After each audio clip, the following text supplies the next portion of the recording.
बच्चों, आज मैं आपके बीच फिर एक न्यू वीडियो लेकर के आया हूँ। आज आप देखिए, आज हम आपको बताने जा 100% समझ में आएगा, नहीं समझने का चांस 1% भी नहीं है। और यदि किन्हीं बच्चों को फिर भी समझ में नहीं आया वो जय हिंद बच्चों, आज हम आपके लिए एक और ज़बरदस्त वीडियो लेकर के आए हैं।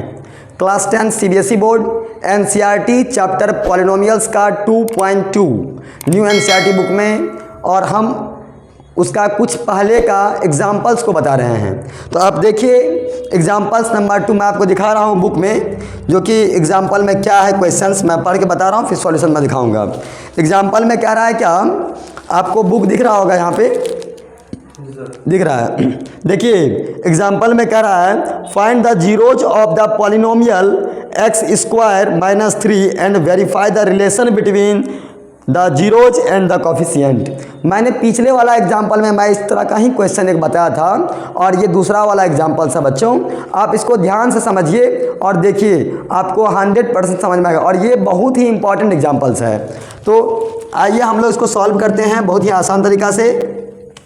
पॉलिनोमियल मेरे पास क्या दिया हुआ है, पॉलिनोमियल मेरे पास दे रखा है x² - 3। पॉलिनोमियल है x² - 3, और हमें क्या करना है, इस पॉलिनोमियल का निकालना है जीरोज, और रिलेशन को फाइंड करना है किसमें, जीरोज में और कोफिशिएंट में। जीरोज और कोफिशिएंट के बीच रिलेशन फाइंड करना है। तो हम क्या करेंगे, आइए हम इसको सॉल्व करते हैं। एट फर्स्ट आपके पास जो ये लिखा हुआ है क्वेश्चन x² - 3, ये इस प्रकार से नहीं लिखा हुआ है, इसका जनरल फॉर्मूला होता है ये ax² + bx + c, ये है बाबू इसका जनरल फार्मूला। और आपके पास यहाँ लिखा हुआ है x² - 3। तो आप एक बात ध्यान रखना, एक बात आपको ध्यान रखना है इसमें क्या कि हम जो सॉल्व कर रहे हैं क्वेश्चन को, इसमें सबसे इम्पॉर्टेंट बात है कि इस पॉलिनोमियल को आप इसको इससे कोरिलेट कर दीजिए। इसको आप इससे पहले कोरिलेट कीजिए। जब इसको आप इससे कोरिलेट कीजिएगा तो ये ऐसा नहीं, ये बन जाएगा आपको कैसा, x² और प्लस b के जगह पे कुछ नहीं क्या लिखेंगे, b के जगह पे कुछ नहीं क्या लिखेंगे, 0 x और प्लस -3 है, तो यहाँ पर हम लिखेंगे क्या, c के जगह पे लिख देंगे -3। अब देखो बाबू, मैंने यहाँ पे -3 को ब्रैकेट में क्यों लिखा, क्योंकि फॉर्मूला में कहीं पे भी माइनस नहीं है। फार्मूला में कहीं पे भी माइनस है, कहीं माइनस नहीं है, और मैंने क्या किया, उसमें लगा दिया माइनस। तो वो माइनस जो है ना, उसको हम ब्रैकेट में डब्बा में बंद कर दिए, क्योंकि घर से लेकर के आया था। दादाजी गए भोज खाने के लिए, घर से गिलास ले आए, नुनू रसगुल्ला लेना जब है ना, तो इसीलिए वही रसगुल्ला है, समझिए कि माइनस का साइन वही वाला माइनस का साइन है, इसीलिए उसको हम डब्बा में पैक कर दिए हैं। बस में आ गया होगा। अब समझिए ध्यान से, तो यहाँ पे है x² + 0x प्लस -3। अब यहाँ पे हमने 0 क्यों लिखा, क्योंकि यहाँ पे b वाला टर्म नहीं है। जब b वाला टर्म दिया हुआ नहीं है तो मैंने क्या किया, b के जगह पे कर दिया 0। b की जगह क्या किया, मैंने कर दिया 0। अब समझो, देखो ध्यान से, अब हम क्या करेंगे इसको, तो अब इसका ये हमारा बन गया एक पॉलिनोमियल। अब मेरा ये क्या बन गया, एक पॉलिनोमियल p ऑफ x बन गया। अब हम इसको करते हैं सॉल्व। आइए हम कैसे सॉल्व करते हैं, तो यहाँ पर लिखिए p ऑफ x = x² - 3 को जब सॉल्व करें, जब इसका हम जीरोज निकालते हैं तो इक्वल टू लगाएंगे 0। जब निकालेंगे जीरोज इक्वल टू लगाएंगे 0, लगा दिया। अब देखिए बच्चों, मैं क्या करता हूँ, अब मैं इसको यहाँ पे इस 3 को इस साइड से उस साइड ट्रांसपोज करेंगे। साइड बदलेंगे तो साइन बदलेगा, साइड बदलेंगे तो साइन बदलेगा। यहाँ माइनस में उधर प्लस में हो जाएगा। यहाँ पे होगा क्या, x² = 3, और यहाँ पे मेरे पास जो स्क्वायर है ना, वो इधर आएगा तो हो जाएगा रूट में। तो यहाँ पे क्या होगा, इक्वल टू बराबर x = √√3 आ गया। अब देखिए ये स्क्वायर उधर आ गया, और जब कभी भी ये हमारा रूट्स में ऐसा आएगा तो बच्चों एक बात आप याद रखना कि हम इसमें जैसे आने के बाद यहाँ पे दो साइन लगता है, एक प्लस का साइन और एक माइनस का साइन, यानी कि हमारा ये पॉलिनोमियल जो है ये है क्वाड्रेटिक पॉलिनोमियल, और क्वाड्रेटिक पॉलिनोमियल का जीरो होते हैं दो, एक अल्फा और एक बीटा। तो हम क्या किए, हमने x बराबर लिखा plus minus root three, plus minus root three. एक मिनट, हाँ तो बच्चों मैं आपको बता रहा था थोड़ा सा है क्या कि हम आप लोगों के लिए काफ़ी मेहनत कर रहे हैं, तो उस मेहनत के दरमियान में मेरा थोड़ा साउंड में थोड़ा प्रॉब्लम हो जाता है, इसलिए मैं थोड़ा पानी पीने लगा था। आप लोग बीच में था पानी पी लीजिए। और देखिए थोड़ा दिक्कत तो बहुत ज़्यादा है, फिर भी हम आप लोगों के लिए मेहनत काफ़ी कर रहे हैं कि आप लोगों को हम अच्छा से अच्छा कंटेंट दे सके। अपने यहाँ से काफ़ी स्टूडेंट्स यहाँ से मैथ्स में साइंस में 100 ला के पास कर गए हैं। मैं आपको रिजल्ट भी दिखा दूँगा बच्चों का। मैं चाहता हूं कि आप लोग का रिजल्ट अच्छा हो, आप लोग भी अच्छा करके जाए यहाँ से, आप आपके पास भी एक अच्छा नॉलेज हो सके, आप आगे चल करके हो सकता है कोई भैया इसमें से जाना चाहेंगे, किसी स्टूडेंट का IIT में सपना होगा, किसी का मेडिकल में होगा, किसी का इंजीनियरिंग में होगा, अदर जगह पे सबका सपना होगा। यदि आपका बेस अभी स्ट्रांग नहीं हो पाएगा तो आगे आप कुछ नहीं कर पाइएगा। इसलिए मैं चाहता हूँ कि आपका बेस इतना अच्छा कर दे, हम इतना अच्छा कर दे कि फिर आप कहीं भी चले इंडिया किसी कोना में जाकर पढ़िएगा, फिर आपको कभी कोई प्रॉब्लम नहीं होगा। मैथ्स में कोई प्रॉब्लम नहीं, साइंस में कोई प्रॉब्लम नहीं, इसका गारंटी 100%। आइए बच्चों हम लोग देखते हैं। तो मैंने क्या किया, यहाँ पे लिख दिया x इक्वल टू इतना। बाबू एक बार एक मेरा अल्फ़ा एक जीरोज है, इसका वैल्यू हो गया √3, और एक हो गया मेरा बीटा, इसका वैल्यू है -√3। प्यारे बच्चों आपको ये दोनों बात समझ में आ गया होगा। इसके बाद आपको हम बताएंगे कि relation between alpha zeros and coefficient, और यही मेरा क्या है, इसका जीरोज है, यही मेरा क्या है, इसका जीरोज है। अब हम बता रहे हैं आपको रिलेशन। देखिए सबसे पहले आपको रिलेशन निकालने से पहले आपको एक बात का ध्यान रखना होता है, क्या कि कॉफिशिएंट क्या होता है।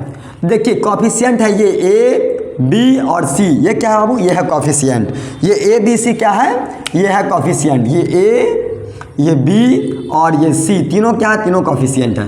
तो सबसे पहले आप इसमें से A और B और C का वैल्यू पहले लिख लीजिए। तो बच्चों देखिए A इक्वल टू हो जाएगा 1, B इक्वल टू हो जाएगा 0 और C इक्वल टू हो जाएगा -3। क्लियर। अब हम आते हैं, मेरे पास जीरोज दे दिया है अल्फ़ा और बीटा। अब हम आते हैं रिलेशन के बारे में, कैसे रिलेशन निकालेंगे, दोनों में क्या रिलेशन है, इसमें उसमें क्या रिलेशन है। रिलेशन करने का मतलब क्या ये दोनों इक्वल है, क्या ये दोनों अलग है, क्या ये दोनों सेम है। उसी बात को जानने के लिए आइए हम लोग देखते हैं बोर्ड पे क्या हो रहा है। पहला मेरा है sum of zeros, sum of zeros क्या होता है, अल्फ़ा प्लस बीटा बराबर, अल्फ़ा प्लस बीटा बराबर B/A minus B/A, minus B/A। Clear है, यहाँ थोड़ा सा माइनस B/A।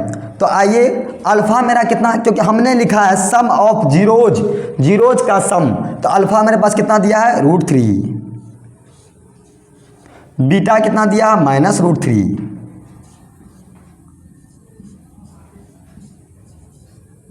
ठीक, अब दोनों को अच्छा इधर है ना, और ये कितना दिया है B/A, B कितना दिया है बाबू, B मेरे पास दे रखा है 0 और B/A कितना दिया है।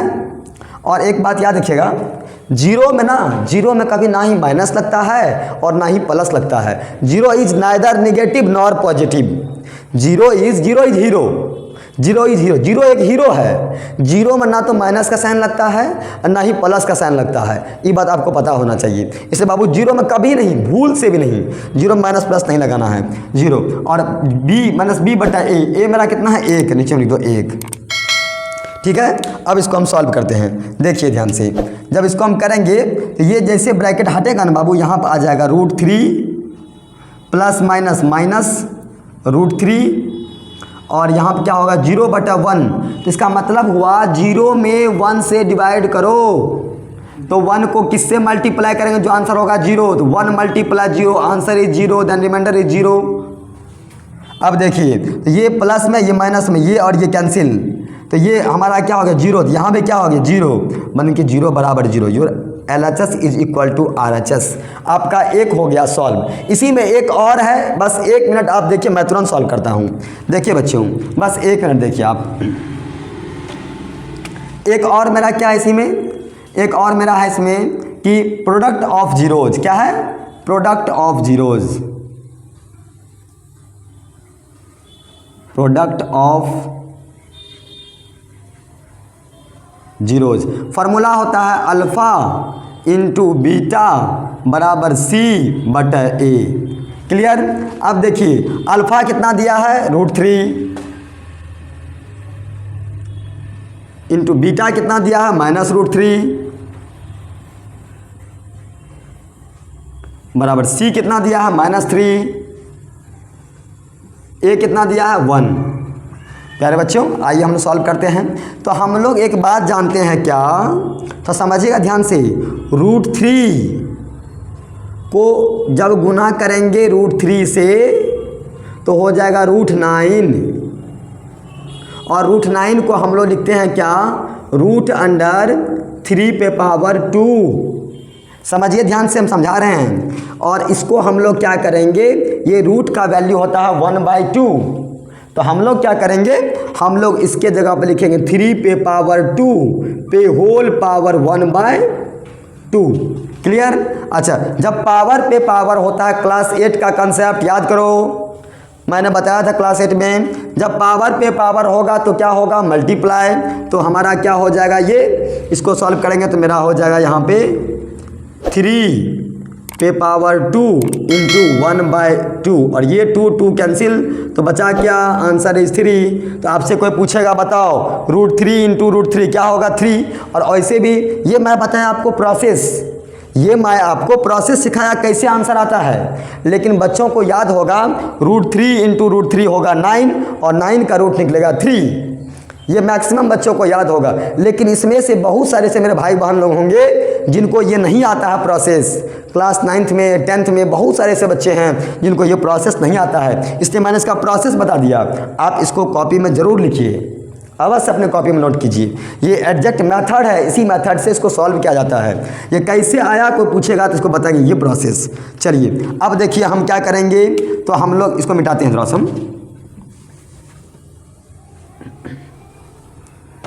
हम क्या करेंगे, इन दोनों को मल्टीप्लाई करें क्या होगा, अभी जस्ट मैंने किया था तो आंसर आ गया 3, लेकिन दो इसमें प्लस इसमें माइनस, तो आंसर लगाएंगे माइनस लगा देंगे आगे में, कोई दिक्कत नहीं।